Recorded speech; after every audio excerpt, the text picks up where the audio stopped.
নমস্কার। পশ্চিমবঙ্গ সমগ্র শিক্ষা মিশন বিদ্যালয় শিক্ষা বিভাগ পশ্চিমবঙ্গ সরকারের উদ্যোগে বাংলার শিক্ষা ক্লাসরুম সকলকে স্বাগত জানাই। আমি দেবীপ্রিয়া খান, সহশিক্ষিকা, multipurpose government girls school, Alipore. আমাদের আজকের বিষয় কম্পিউটার অ্যাপ্লিকেশন। আজ আমরা একাদশ শ্রেণীর সেকেন্ড সেমিস্টারের কম্পিউটার নেটওয়ার্কের অন্তর্গত নেটওয়ার্ক টপোলজি বিষয়টি নিয়ে আলোচনা করব। চলো স্লাইডে যাওয়া যাক।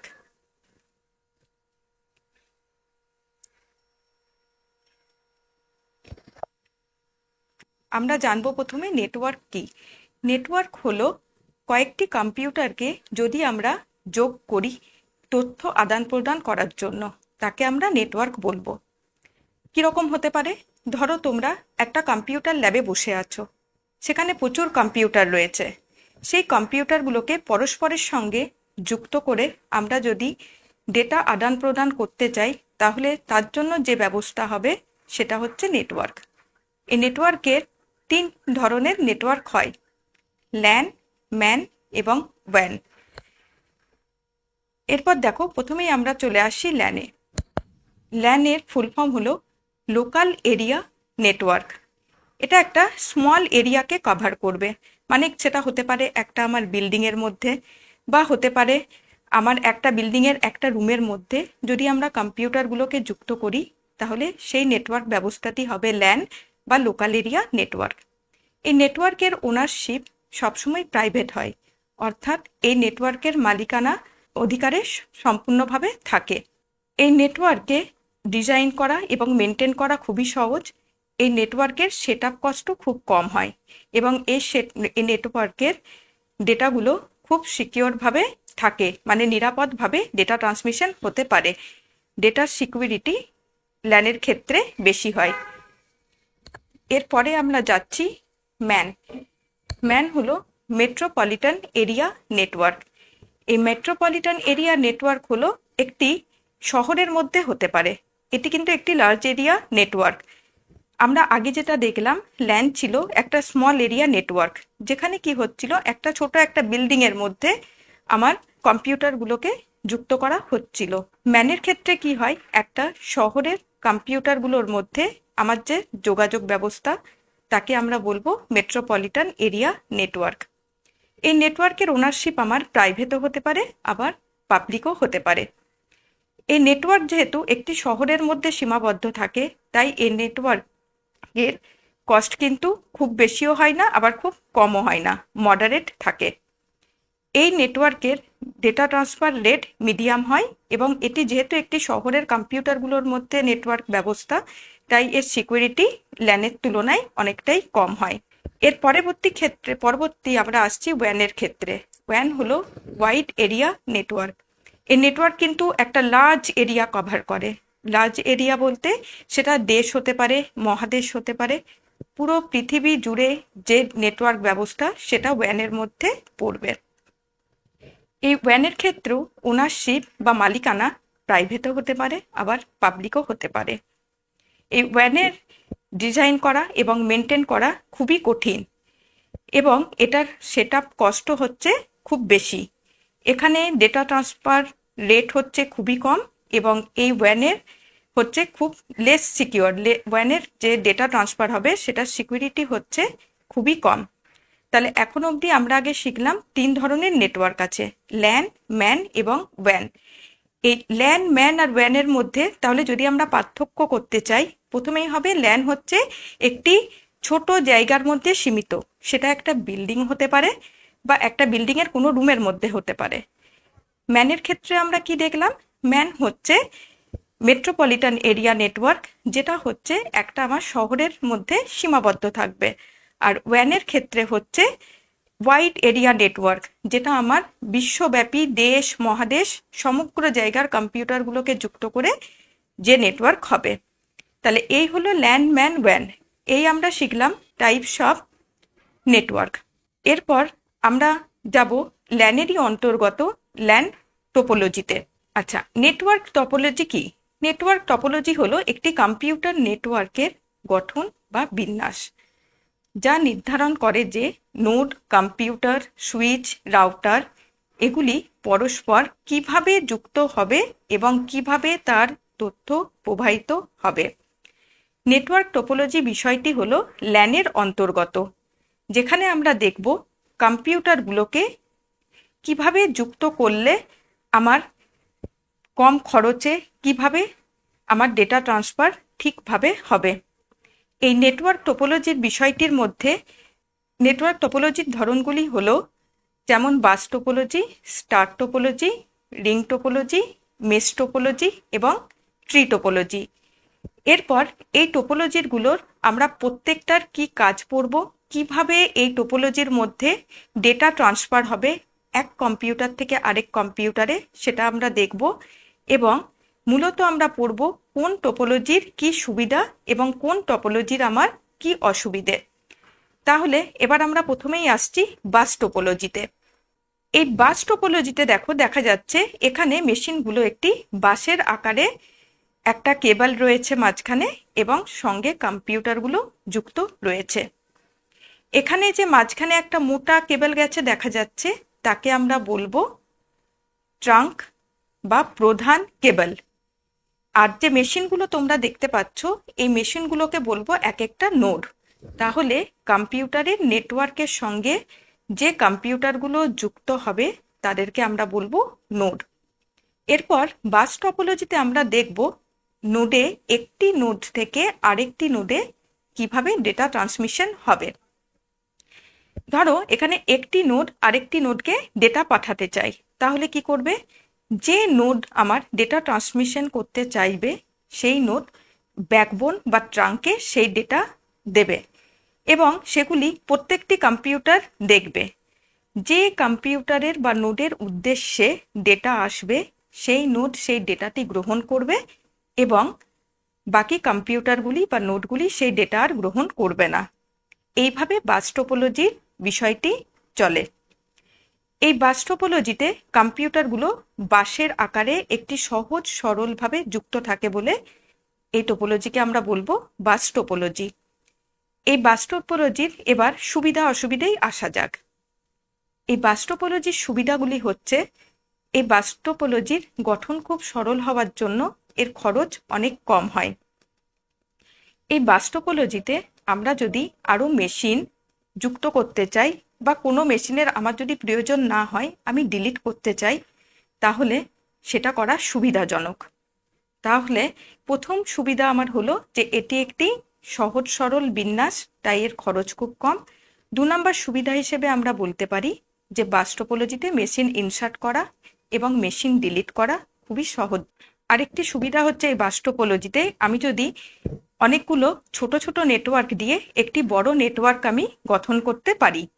তাহলে এই 3টি হচ্ছে আমার বাস টোপোলজির সুবিধা। আসবো বাস টোপোলজির অসুবিধার ক্ষেত্রে। বাস টোপোলজির অসুবিধাগুলো হবে, যেহেতু এখানে আমার ডেটা ট্রান্সমিশন ব্যাকবোন বা ট্রাঙ্ক দিয়ে হচ্ছে, তাহলে এই ট্রাঙ্ক যদি খারাপ হয়ে যায় তাহলে আমার গোটা নেটওয়ার্ক ব্যবস্থাটাই বন্ধ হয়ে যাবে, পুরো নেটওয়ার্ক আমার অচল হয়ে যাবে। তাহলে কেবল নষ্ট হয়ে গেলে এই বাস টোপোলজির নেটওয়ার্ক ব্যাহত হবে। তাহলে আমরা বাস টোপোলজির একটি অসুবিধা দেখলাম। আরেকটি অসুবিধা হচ্ছে এখানে একটা ডেটা কিউ সৃষ্টি হয়। কিভাবে হয়? ধরো একটি কম্পিউটার আরেকটি কম্পিউটারে ডেটা পাঠাচ্ছে বা সেই ডেটা ট্রান্সমিশন চলছে, সেই সময় অন্য একটি কম্পিউটার ডেটা পাঠাতে চাই। তাহলে কি হবে? আগের কম্পিউটারের ডেটা ট্রান্সমিশন সম্পূর্ণ না হওয়া পর্যন্ত অন্য কম্পিউটার কিন্তু ডেটা পাঠাতে সক্ষম হবে না। তাহলে এক্ষেত্রে একটা ওয়েটিং টাইমের সৃষ্টি হবে এবং ডেটা কিউর সৃষ্টি হবে। অন্য একটি বাস টোপোলজির অসুবিধে হচ্ছে যে এখানে যে ব্যাকবোন দেখা যাচ্ছে তার 2 প্রান্তে কিন্তু টার্মিনেটর লাগাতে হয়। সেই টার্মিনেটর না লাগানো হলে সিগন্যাল যাতায়াত করতে থাকে এবং অন্য মেশিন কোনো ডেটা বা তথ্য পাঠাতে সক্ষম হয় না। তাহলে এই হলো আমাদের বাস টোপোলজি, যার প্রধান প্রধান অসুবিধা এবং সুবিধাগুলো আমরা দেখলাম। এরপরে আমরা যাচ্ছি স্টার টোপোলজিতে। এক্ষেত্রে দেখো কম্পিউটার বা নোটগুলো স্টারের মতো আকারে সাজানো আছে। এখানে প্রত্যেকটা ডিভাইস একটা কেন্দ্রীয় নোডের সঙ্গে যুক্ত থাকে। এই কেন্দ্রীয় নোডকে আমরা কি বলবো? এটি হচ্ছে হাব। এটি হাবও হতে পারে, আবার সুইচও হতে পারে। এখানে কিভাবে ডেটা ট্রান্সমিশন হবে? এখানে এক কম্পিউটার থেকে যখন আরেক কম্পিউটারে ডেটা যাবে, সবসময় হাবের মাধ্যমে ডেটা যাবে। তাহলে এক্ষেত্রে সবসময় ডেটার নিয়ন্ত্রণ একটা কেন্দ্রীয় ডিভাইসের মধ্যে থাকছে। স্টার টোপোলজির এবার সুবিধা এবং অসুবিধাতে আমরা আসছি। স্টার টোপোলজির সুবিধা হচ্ছে, এখানে যেহেতু একটা কেন্দ্রীয় ডিভাইস বা হাবের মাধ্যমে ডেটা ট্রান্সমিশন হচ্ছে, তাই এক্ষেত্রে ডেটার নিয়ন্ত্রণ থাকে। ডেটার সিকিউরিটি এখানে বেশি, কারণ অন্য কোনো কম্পিউটার বা মেশিন এখানে সেই ডেটা অ্যাক্সেস করতে পারছে না। আরও একটি সুবিধা হচ্ছে স্টার টোপোলজির, এখানে যদি একটি কম্পিউটার আমার খারাপ হয়ে যায়, তাহলে আমার পুরো নেটওয়ার্ক ব্যবস্থা কিন্তু বন্ধ হয়ে যাবে না। আরেকটি সুবিধা হচ্ছে, এখানে যদি আমি কোনো মেশিন ইনসার্ট করতে চাই, তাহলে একটি কেবল দিয়ে হাবের সঙ্গে যুক্ত করলেই আমার হয়ে যাবে। স্টার টোপোলজির এই তিনটি হলো সুবিধা। এরপর আমরা আসব স্টার টোপোলজির অসুবিধার ক্ষেত্রে। স্টার টোপোলজির প্রধান একটি অসুবিধা হলো, যেহেতু এখানে একটি কেন্দ্রীয় ডিভাইস বা হাব ব্যবহার করা হয়, এই হাব যদি আমার খারাপ হয়ে যায়, আমার পুরো নেটওয়ার্ক অচল হয়ে যাবে।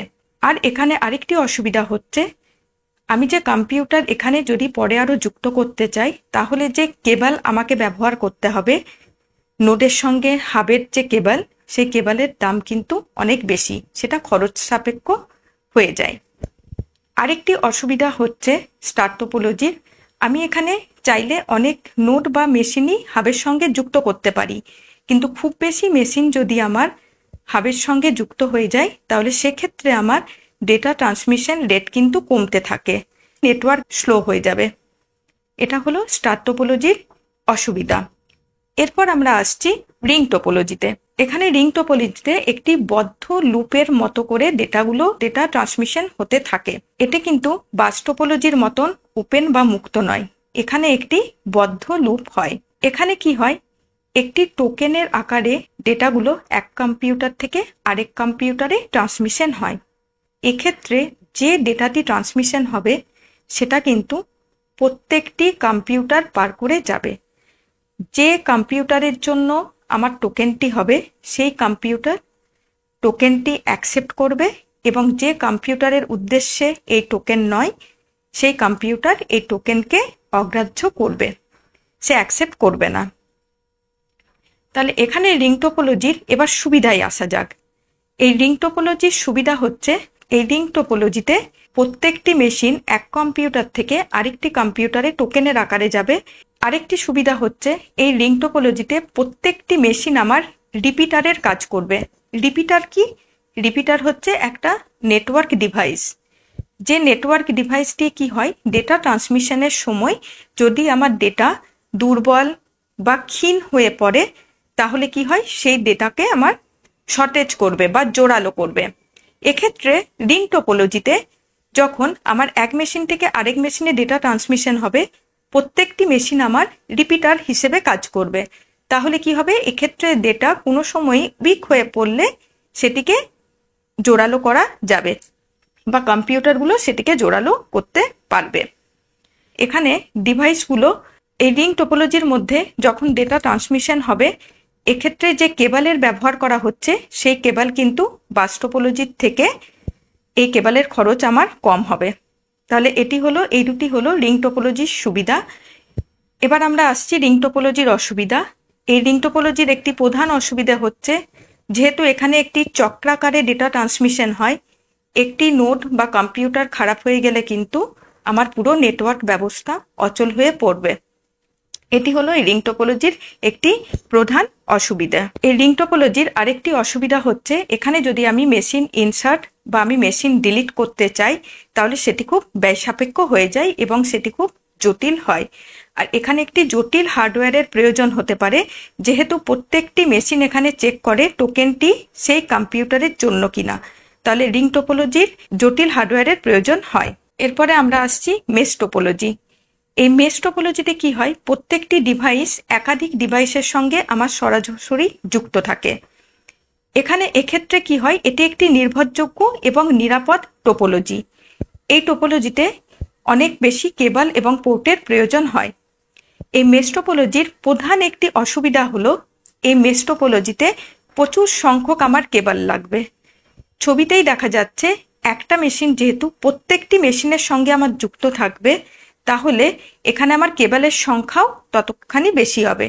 কিন্তু এখানে নেটওয়ার্ক ট্রান্সমিশন রেট খুব হাই হয়, যেহেতু প্রত্যেকটা মেশিন সরাসরি যুক্ত থাকে অন্য একটি মেশিনের সাথে।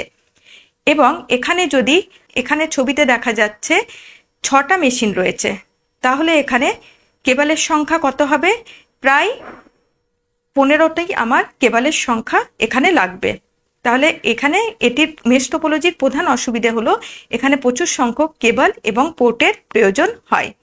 কিন্তু এটার সবথেকে সুবিধা হলো যে আমরা এখানে ডিভাইসগুলোকে সরাসরি যুক্ত করতে পারি এবং সরাসরি এক মেশিন থেকে আরেক মেশিনে ডেটা ট্রান্সমিশন হতে পারে। এরপর আসছি আমরা ট্রি টোপোলজি। ট্রি টোপোলজি হচ্ছে বাস এবং স্টার টোপোলজির মিশ্রণে একটি টোপোলজি। এই টোপোলজি একটি বড় নেটওয়ার্কের জন্য খুবই উপযোগী। এক্ষেত্রে কি হয়, ঠিক আমরা যেমন আগে বাস টোপোলজি আর স্টার টোপোলজি পড়লাম, ঠিক একই রকমভাবে এই বাস আর স্টার টোপোলজিকে একসঙ্গে যুক্ত করে একটি বড় নেটওয়ার্ক গঠন করা যাবে। এই বড় নেটওয়ার্কটির নাম কি হবে? Tree topology. তাহলে আমরা আগে যা বাস টোপোলজির অসুবিধে পড়েছিলাম, সেটা নিশ্চয়ই এখানে এই ট্রি টোপোলজির অসুবিধে হবে, বা স্টার টোপোলজির আমরা যে অসুবিধে পড়েছিলাম সেই অসুবিধেগুলো এখানে ট্রি টোপোলজির অসুবিধে হবে।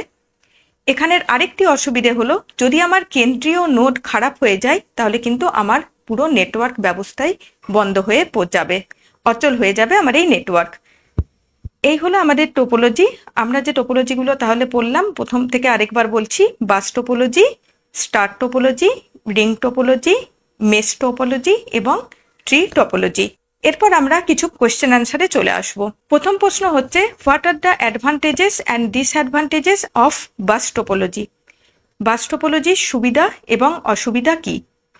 বাস টোপোলজির সুবিধাগুলি হলো, বাস টোপোলজির গঠন খুব সহজ সরল এবং তাই এর খরচ খুব কম। আরেকটি বাস টোপোলজির সুবিধা হলো, আমরা যদি এখানে কোনো মেশিন ডিলিট করতে চাই বা ইনসার্ট করতে চাই, তাহলে আমার সেই ক্ষেত্রে কোনো অসুবিধা দেখা দেবে না। আমার আরেকটি বাস টোপোলজির সুবিধা হচ্ছে, আমার যদি এখানে একটা মেশিন খারাপ হয়ে যায়, তাহলে কিন্তু আমার পুরো নেটওয়ার্ক অচল হয়ে যাবে না। এরপর আমরা চলে আসছি বাস টোপোলজির অসুবিধে। বাস টোপোলজির আগেও বলেছি, এর প্রধান অসুবিধে হলো, যদি আমার ব্যাকবোন বা ট্রাঙ্ক খারাপ হয়ে যায়, তাহলে কিন্তু আমার পুরো নেটওয়ার্ক ব্যবস্থা অচল হয়ে পড়বে। আর কি হবে, এখানে একটা ডেটা ওয়েটিং বা ডেটা কিউ সৃষ্টি হবে। সেটা কীরকম? যদি আমার ডেটা ট্রান্সমিশন হতে হতে একটা কম্পিউটারের ট্রান্সমিশন আমার যদি শেষ না হয়, অন্য মেশিনকে কিন্তু অনেকক্ষণ ওয়েট করতে হয় ডেটা ট্রান্সমিশনের জন্য। এই বাস টোপোলজির আরেকটা অসুবিধা হচ্ছে, এই যে ব্যাকবোন বা আমরা কেবল ব্যবহার করেছি, এই কেবলের দুই প্রান্তে টার্মিনেটর ব্যবহার করতে হবে। এই টার্মিনেটর ব্যবহার না করলে সিগন্যাল সেই ব্যাকবোন বা কেবলের মধ্যে দিয়ে বারবার যাওয়া আসা করবে এবং সেক্ষেত্রে অন্য মেশিন ডেটা পাঠাতে সক্ষম হবে না। এখানে আমরা যখনই কোনো অসুবিধা বা সুবিধা আমরা টোপোলজির নিয়ে দেখব বা লিখব, আমরা মিনিমাম 3টে করে সুবিধা এবং 3টে করে অসুবিধে লেখার চেষ্টা করব। এরপর পরের প্রশ্ন হচ্ছে, স্টার টোপোলজিতে কোন ডিভাইস ব্যবহার করা হয়? আমরা আগেও দেখেছি, স্টার টোপোলজিতে কেন্দ্রীয় নোড হিসেবে যে ডিভাইসটি ব্যবহার করা হয় তার নাম হলো হাব। এরপর আমরা পরের প্রশ্ন চলে আসছি। 3 নম্বর প্রশ্ন হচ্ছে, স্টার টোপোলজি এবং রিং টোপোলজির মধ্যে দুটো পার্থক্য কি হবে? প্রথম পার্থক্য আমরা গঠনগত দিক দিয়ে বলতে পারি। স্টার টোপোলজি আকার হচ্ছে ঠিক একটি স্টারের মতো, যার মাঝখানে একটি কেন্দ্রীয় নোড বা হাব থাকে। রিং টোপোলজি হচ্ছে একটি বদ্ধ লুপের মতো, সেই বদ্ধ লুপের মধ্যে দিয়ে এক মেশিন থেকে আরেক মেশিনে ডেটা ট্রান্সমিশন হয়। পরের একটি পার্থক্য কি হতে পারে? স্টার টোপোলজিতে আমার হাব যদি খারাপ হয়ে যায়, তাহলে কিন্তু আমার পুরো নেটওয়ার্ক ব্যবস্থা অচল হয়ে যাবে। রিং টোপোলজিতে ওই বদ্ধ লুপের মধ্যে যদি কোনো একটি কম্পিউটার আমার খারাপ হয়ে যায় তাহলে কিন্তু আমার ডেটা ট্রান্সমিশন বন্ধ হয়ে যাবে, যেহেতু একটা মেশিন থেকে আরেকটা মেশিনে আমার ডেটা ট্রান্সমিশন হয়। পরের প্রশ্ন হচ্ছে, how many cables R required in mesh topology of n numbers of node. আমরা আগেই একটা মেশ টপোলজিতে পড়ানোর সময় আমরা দেখলাম আমাদের n সংখ্যক যদি মেশিন থাকে তার ফর্মুলা হচ্ছে n ইন্টু n-1/2, অর্থাৎ n সংখ্যক কেবল থাকলে আমার n ইন্টু n-1/2 সংখ্যক কেবলের প্রয়োজন হবে। আচ্ছা, এই কয়েকটি প্রশ্ন ছাড়াও আমরা আরো কয়েকটি প্রশ্ন আলোচনা করতে পারি, যেমন হচ্ছে রিং টোপোলজির সুবিধা কি কি বাস টোপোলজির সাপেক্ষে। আমরা রিং টোপোলজির সুবিধা কি সেটা আমরা আগেই দেখেছি। বাস টোপোলজির সাপেক্ষে রিং টোপোলজির সুবিধা কি হতে পারে? বাস টোপোলজিতে যদি আমার কেবল বা ট্রাঙ্ক খারাপ হয়ে যায় আমার নেটওয়ার্ক ব্যবস্থা অচল হয়ে পড়বে, কিন্তু রিং টোপোলজিতে সেই ব্যাকবোন যেহেতু হিসেবে কোনো কেবল ব্যবহার করা হয় না, তাই আমার রিং টোপোলজিতে এই অসুবিধাটি নেই। এই হলো আজকের আমাদের টোপোলজি। আশা করি তোমরা সবাই বুঝতে পেরেছো। ভালো করে থাকো, ভালো পড়ো, এবং সামনেই তোমাদের পরীক্ষা। Best of luck.